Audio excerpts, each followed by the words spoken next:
యేసుక్రీస్తు పరిశుద్ధ నామానికి మహిమ కలుగునుగాక. సజీవాహిని శ్రోతలందరికీ మన ప్రభును రక్షకుడైన యేసుక్రీస్తు నామంలో శుభములు తెలియజేస్తూ ఉన్నాను. మౌన ధ్యానం అనే పాఠ్య భాగాన్ని అనుదిన వాహినిలో నేడు మనం అధ్యయనం చేద్దాం. వాస్తవంగా నేటి దినంలో మనం ఎక్కువ సమాచారాన్ని సృష్టించాము. మరో విధంగా చెప్పాలంటే మనము జీవించే యుగం సమాచారం అధికంగా ఉన్న యుగం అని కూడా భావించవచ్చు. ఎందుకంటే ఈ రోజుల్లో మనం అధిక ఉత్తేజానికి బానిసలమైపోయాము.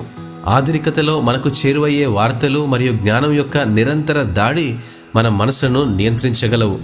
ప్రసార మాధ్యమాలచే నిరంతరం ముట్టడి చేయబడుతున్న నేటి పరిస్థితులలో రాను రాను ప్రశాంతంగా ఉండడానికి, ఆలోచించడానికి, ప్రార్థించడానికి కష్టమైపోతూ ప్రభువుపై దృష్టిని నిలపడం కష్టతరంగా మారుతుందని నా అభిప్రాయం. ఈ సందర్భాలు ప్రభువుపై దృష్టిని నిలపకపోగా భయాన్ని, ఆందోళనను కలిగిస్తూ అనుదిన జీవితంలో కాస్త వెలితి ఎదురవుతుందని నా అభిప్రాయం. మీరేమంటారు? ప్రభుపై దృష్టిని నిలపడం యొక్క ప్రాముఖ్యతను గుర్తు చేస్తుంది కీర్తన 46:10. ఊరకుండుడి, నేనే దేవుడునని తెలుసుకొనుడి.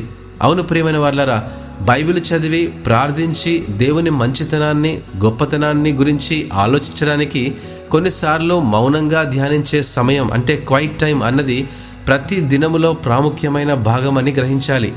ఇటువంటి మౌనంగా ధ్యానించే సమయాల్లో దావీదు వలె మనం కూడా దేవుడు మనకు ఆశ్రయమును, దుర్గమునై ఉన్నాడు, ఆపత్కాలములో ఆయన నమ్ముకొనదగిన సహాయకుడని కీర్తన 46:1 ప్రకారం అన్న వాస్తవాన్ని గుర్తిస్తే అది మనలోని భయాన్ని పారద్రోలి లోకం యొక్క గందరగోళం నుండి దేవుని సమాధానానికి మన దృష్టిని మళ్లించి ప్రతిదీ మన ప్రభు స్వాధీనంలో ఉన్నది అన్న నెమ్మదితో కూడిన నిశ్చయతను మనకు కలుగజేస్తుంది.